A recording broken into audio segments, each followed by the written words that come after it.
Ito na maging labasan niya. Cotton tape ang gamit natin dito kasi wala tayong mylar plastic, cotton tape na. Ito 18, 4, tapos ito yung 40, dalawang 40, tapos ito to 20 niya. Okay, bali eto. Overtime. Dito tayo sa bahay ngayon. Ito sa may lamesa namin. Dinala ko na to dito sa part 2 natin. Rewind na ako ng pangalawang 40-040. Ang ginawa ko lang din naman kung ano yung bilang kanina doon, yun lang din yung bilang na ginawa natin dito. Okay? Same lang yan. Tapos dual na bit wire. Okay? Ito yung beginning, ito yung ending niya. Saktong-sakto lang talaga Although ito yung tira kanina ng isa, tapos nakapos ako sa ngayon. Bali nagdugtong tayo. Dito nagdugtong Okay, hindi na tayo magsusukat kasi yung bulb ko, kita nyo yung bulb ko, napundi yung ilaw ng bulb. Kaya na lang tayo mag-actual na sukat bukas. Pero nasukatan ko na to, nakarekta na to 20 ito. Yan, nakarekta na. Ayaw ko lang kasi magsukat-sukat ngayon na hindi naka-bulb ng matagal kasi mahirap na. Dito ako sa loob ng bahay. Tapos wala tayong naghahawak Kaya ito lang muna. Basta okay na to. Ito yung unang nirewind natin ito. Tapos ito yung pangalawa. Ngayon, putulin ko na to dito. Tapos, balutin natin to muna. Balutin ko muna ito. Tapos magpalabas tayo ng 80 volts yata yun. 80 volts. Okay? Yan, 80 volts. Ngayon, balutin ko na muna ito. Ang ibabalot ko dito ay kahit yung kartolina lang pwede na. Walang problema. Kahit papel ibalot nyo, walang problema doon. Kartolina pwede.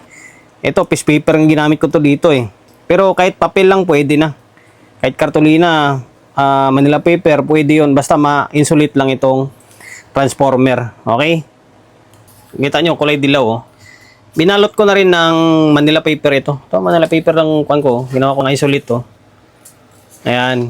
Importante, mahiwalay yung wire gauge para iwas tulad niyan, sunog, di ba? Maganda yan, naka-insulate yung kada primary, secondary, tapos yung mga maliliit. Ito, magre-rewind tayo ng 180. 180 ba? Or 80 volts pala. 80 o 84 volts. Tapos, 18 yung panghuli. Ayan, binalot lang natin, Okay. Pwede yan, kahit papel, pwede yan. Alas 12 ng ating gabi. Ito na, nag-winding na tayo. Ito na, bali 085 pala ito. Una, nagkamali nga ako. Hindi ko tinignan yung picture sa cellphone. Nag-winding ako, 85 lang.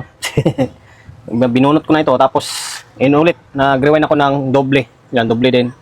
Kasi 085 ba? Ang kailangan natin high voltage na low ampere. Okay, yan, 85 ito. Ngayon, ito yung voltahe niya. Ingat ako kasi naka 20 ito. Wala tayong bulb. Yan Okay. Ayan yung voltahe. Nasa 75, 80, 85, magna 90 na. Yan magna 90. Magna 90 na, okay na yan. Tataas talaga kayong konti yan. Normal lang yan. Katulad dun sa may 43 natin, di ba? Tinasan natin ng konti. Kasi magdadrop pa naman yan. Ngayon, okay na ito. Bakan ko nito, tapos panglas na lang yung 018 na. Okay? Kagabi, tapos ko na sana sa bahay ito kung nadala ko itong mga wire. Nakalimutan ko yung dating wire niya. Ito pa rin babalik natin para yung socket is hindi iba. Okay? Yan, kumpleto na yan. Ito 20, 45 ba to? 43. Tapos ito, dalawa. Tapos itong isa is yung series 084. Ayan. Tapos yung dun sa kabila, yung 18. Okay? Babalutin na lang ng cotton tape to. Ayan, cotton tape ang gagamitin natin. Ngayon, ang may bibigay ko na tip sa inyo, kung mag-rewind ng sabay, di ba? Mag-rewind kayo ng sabay na wire, ganito, sabay yan. Yan, sabay yan paikot. Ngayon, magkikita yan sila dito sa dulo. Magkikita sa dulo to. Magkikita sa dulo. Ang pag-tap niyan, kasi magtataka kayo bakit sabay, di ba? Ang pag-tap niyan, ito iba, dulo ng isa to, kailangan, hindi sila magkadugtong nito, hindi pwede yan. Kailangan, nung itong dulo na to, is ito yung magiging kadugtong niya. Yung dulo ng isa, in the beginning ng isa, yan magiging center tap or ground yan, ground. Tapos itong dulo ng isa, ito magiging AC. Tapos itong simula ng isa, yan magiging AC to. Okay? Magiging ground or center tap, AC, AC. Hindi pwedeng sabihin natin ganito, ganito. Dalawa, di ba?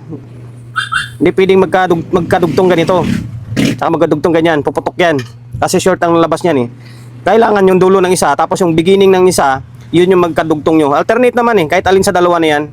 Sabi natin, ito, ulitin natin ito, yan, sabay sila. Ito yung dulo, dulo ng isa.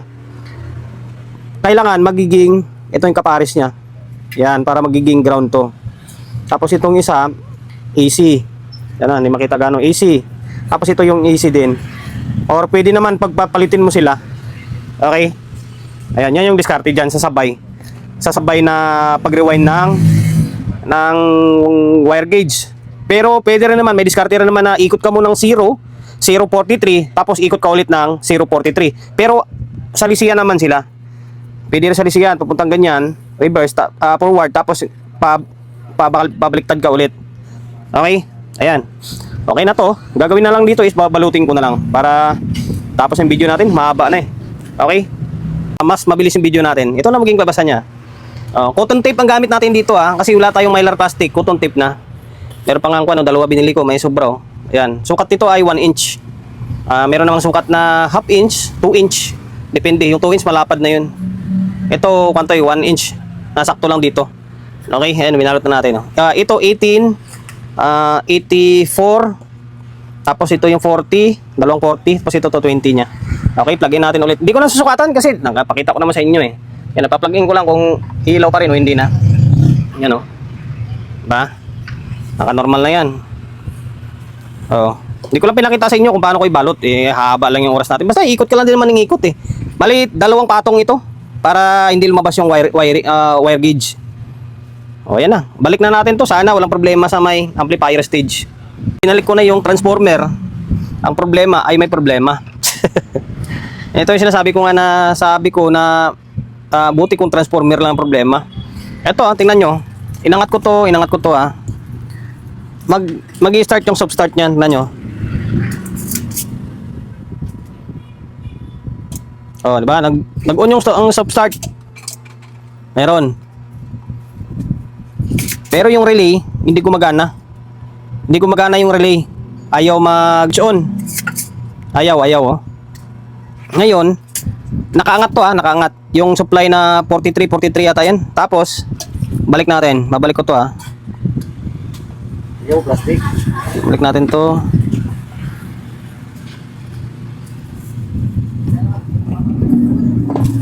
Okay, binalik ko siya Yan nyo. Naka-normal naman dun Ba, pati yung start ayaw gumana Pati yung start ayaw gumana. Tapos yung dalawang relay doon, hindi pa rin nagtitrigger. Tapos, ayaw bumaba yung protect ko. Ayaw bumaba. Kahit na to, bunutin ko. Tanggalin natin. Although, mawawala kasi ito dito. Ano, may problema talaga siya. Ba yan?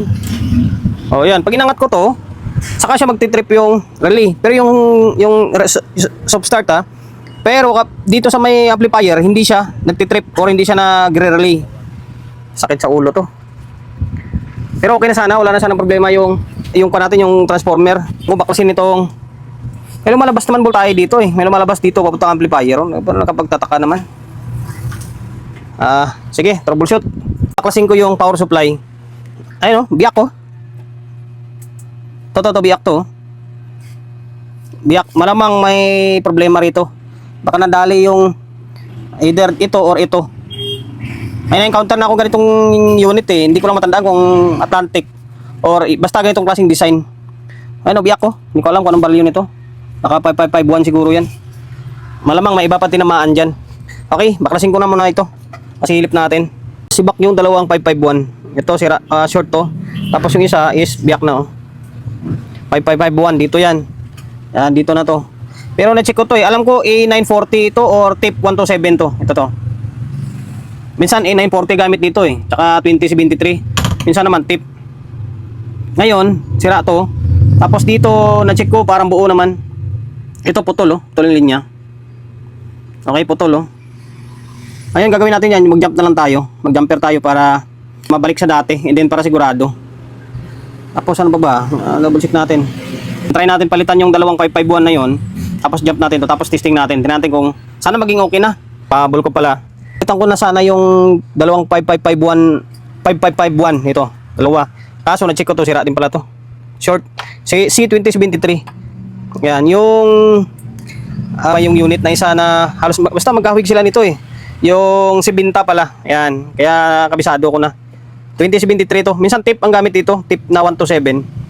Ito naman 2073. Short na yung gilid niya. Kaya siguro ayaw mag-relay and then ayaw bumaba in protect. Haba tuloy lalo yung video natin. Ano, short to. Diba? Ito yung sabi ko sa may-hari na sabi ko sa kanya na buti sana kung transformer lang.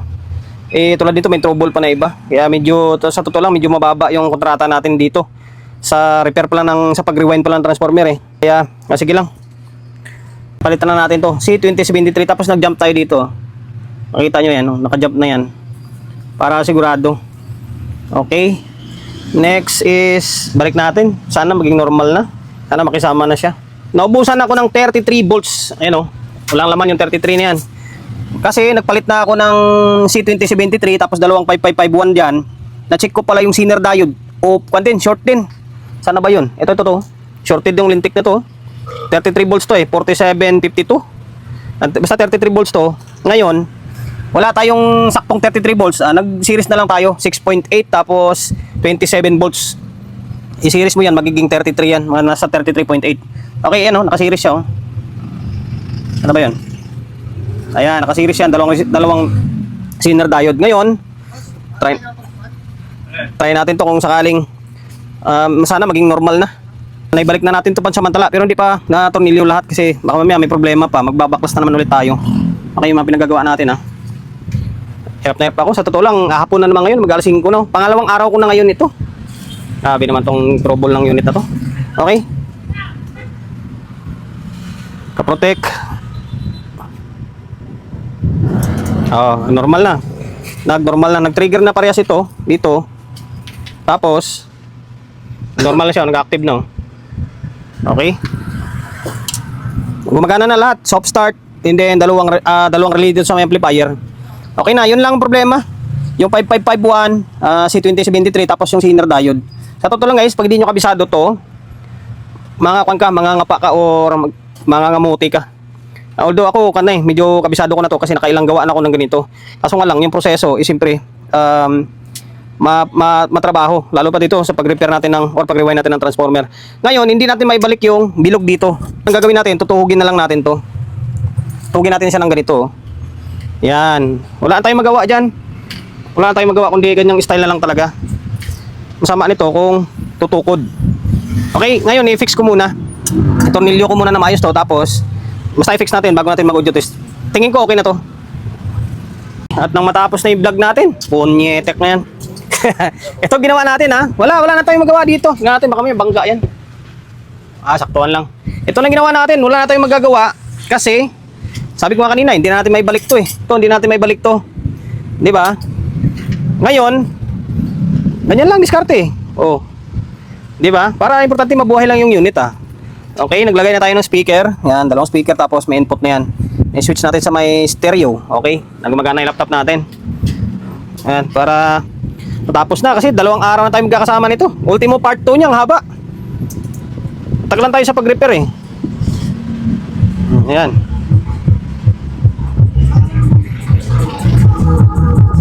Okay, may audio na. Channel 1. Channel 2. Oh, ha? Makaka-copyright tayo. Okay na, working na. Yan na, magana yan ha. Ayan. Hindi ko lubos maisip kung ano yung pinakasani ng pagkasunog ng transformer niya. Kung anong pinakadahilan ba. Diba?